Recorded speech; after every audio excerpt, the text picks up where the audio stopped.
Peu de temps après avoir démarré en tant que militante chez Aide, j'accompagnais une jeune personne migrante PV-VIH. Et à un moment, on était assis dans le couloir de l'hôpital, on attendait les résultats. Et il me dit, tu sais Élise, t'es la première personne qui me parle comme un être humain depuis des mois. Et en fait, à ce moment-là, moi j'ai réalisé que j'étais à la bonne place. Les personnes HSH et PV-VIH subissent différents types de discrimination.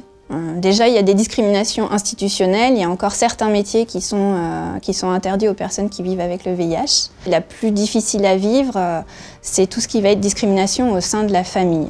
La discrimination qui va se traduire par le rejet. Il n'y a pas très longtemps, j'accompagnais une jeune personne dans sa découverte de sa séropositivité et il m'a dit clairement mais Élise, pour moi c'est la double peine. C'est la double peine. Je suis gay et séropo, c'est pas possible. Et en fait, en retraçant un peu l'histoire, il m'explique que quand son grand frère, son frère aîné, s'est rendu compte qu'il était homosexuel, il a subi des violences physiques, des violences verbales. Et donc là, en plus, annoncer sa séropositivité, c'était juste impossible. Il est parti de chez lui. L'accompagnement au sein de Aide, ça se traduit comment? C'est vraiment faire avec la personne.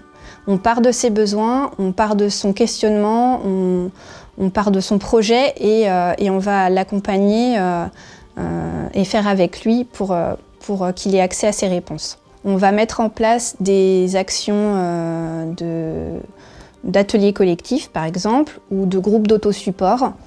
Et dans ces ateliers, on va pouvoir aborder beaucoup de sujets différents qui vont être de la mise sous traitement aux effets secondaires, qui vont parler de comment bien vivre avec le VIH, quels trucs et astuces mettre en place. Et puis il ne faut pas oublier que Aide, c'est un lieu unique. C'est parfois le seul lieu où des personnes peuvent parler librement de leur orientation sexuelle ou de leur statut sérologique.